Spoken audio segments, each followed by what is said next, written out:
ইসলামী শরীয়ত যদি বাস্তবায়ন হয় তাহলে ওজনে কম দিতে পারবে না, এটা হচ্ছে শরীয়ত। আল্লাহ রাব্বুল আলামিন বলছেন ওয়াইলুল লিল মুতাফফিফিন, দুর্ভোগ বা ক্ষতি হচ্ছে তাদের জন্য যারা ওজনে কম দেয়।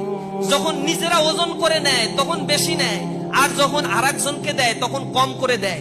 যারা এরকম করবে ইসলামী রাষ্ট্রে তাদেরকে অবাঞ্ছিত ঘোষণা করা হবে। এটা হচ্ছে নাগরিক অধিকার ফিরিয়ে দেওয়া। ইসলামী রাষ্ট্রের শরীয়ত আইন বলতে বোঝায় জাকাত ভিত্তিক অর্থ ব্যবস্থা। এই জাকাত ভিত্তিক অর্থ ব্যবস্থা রিসার্চ করে দেখা গিয়েছে যদি একটা রাষ্ট্র ইমপ্লিমেন্টেশন করা যায়, অল্প সময়ের মধ্যে একটা রাষ্ট্র থেকে দারিদ্রতা বিমোচন করা সম্ভব।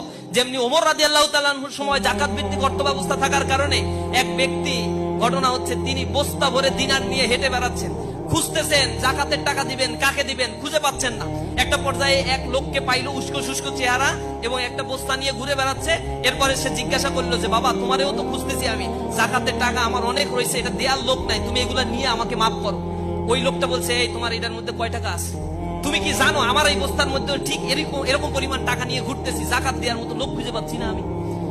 রাষ্ট্রীয় কোষাগার খুলে রাখছে যে জাকাতের অর্থ যার প্রয়োজন এখানে এসে তোমরা চাহিদা দিয়ে নিয়ে নিতে পারো, কিন্তু জাকাতের অর্থ নেওয়ার মতো লোক নাই। ওমর রাদিয়াল্লাহু তাআলা আনহুর খেলাফতের সময় এই ঘটনা, তিনি বলেছেন যে ফোরাতের তীরে যদি একটা কুকুরও অভুক্ত অবস্থায় থাকে, কিয়ামতের ময়দানে আমি ওমর সেদিন আল্লাহর কাছে দায়বদ্ধ থাকবো। ওমর রাদিয়াল্লাহু তাআলা আনহু